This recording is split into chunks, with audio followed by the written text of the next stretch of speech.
உங்கள் டாக்டர் வந்து பார்த்தீங்கன்னா ஸ்கேன் ப்ரிஸ்கிரைப் பண்ணியிருப்பாரு, வயிறு வலின்னு போயிருப்பீங்க. அதில் கொடுக்கக்கூடிய ஒரு கண்டிஷன் வந்து மெசென்ட்ரிக் லிம்ஃபாடினைட்டிஸ்.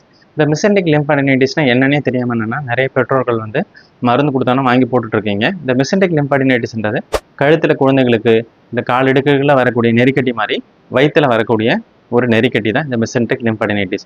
ஸோ இது வந்து குழந்தைகளுக்கு எதனால் வருதுன்னு பார்த்தீங்கன்னா, அது வைரல் இன்ஃபெக்ஷனாலேயோ இல்லை பாக்டீரியல் இன்ஃபெக்ஷனாலேயோ வந்து பார்த்தீங்கன்னா இது வரும். ஸோ இது எந்த மாதிரியான அறிகுறி இருக்கும் பார்த்தீங்கன்னா, இது சின்ன வயசுலேருந்து பெரிய குழந்தைகள் வரைக்கும் கூட இருக்கும். அவங்களுக்கு அறிகுறி பார்த்தீங்கன்னா, கான்ஸ்டண்ட்டாக அவங்க அடிவயிறு வலி இருக்குன்னு சொல்லிட்டே இருப்பாங்க. அது மட்டும் இல்லாமல் வாந்தி, பசியின்மை, விதமான காய்ச்சல், இதுதான் தான் காமனாக இருக்கக்கூடிய அறிகுறிகள். நீங்கள் வயிறு வலிக்கு போயிருப்பீங்க, ஒரு ட்ரக் கொடுத்துருப்பாரு டாக்டர். அது 2-3 நாள் சரியாகும். அதுக்கப்புறம் பார்த்தீங்கன்னா திரும்ப வயிறு வலி ஆரம்பிக்கும். ஸோ இதுக்கு என்ன தான் ட்ரீட்மெண்ட் அப்படின்னு பார்த்தீங்கன்னா, இப்போ தொடர்ச்சியாக வயிறு வலி இருக்குன்னு சொல்கிறாங்க.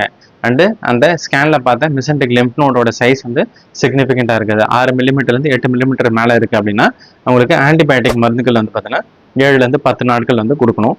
எந்த மருந்துன்றதும் குழந்தை மருத்துவர் ஆலோசனை பெற்று அதை கொடுக்கறது வந்து பார்த்தோன்னா நல்லது.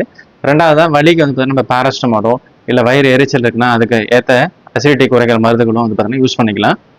ஆனால் இதை எப்படி வராமல் தடுத்துக்கலாம்னா உணவு பழக்க முறை. அவங்களுக்கு வந்து பார்த்தீங்கன்னா காய்கறிகள் நிறைய கொடுக்குறது, பயிர் வகைகள், கிழங்கு வகைகள் அதிகமாக கொடுக்கும்போது என்னன்னா ஃபைபர் அவங்க மோஷன் டெய்லி பாஸ் பண்ணுறாங்க அப்படின்னா கட்டோட ஹெல்த் வந்து நல்லாயிருக்கும். ஸோ அதனால் இன்ஃபெக்ஷன் ரேட் வந்து கம்மியாகும். இதன் மூலமாக நம்ம அவங்களுக்கு இந்த பிரச்சனைகளை வரதை வந்து தவிர்த்துக்கலாம். மீண்டும் ஒரு உபயோகமான வீடியோவில் சந்திக்கிறேன். And then back from doctor Karthik.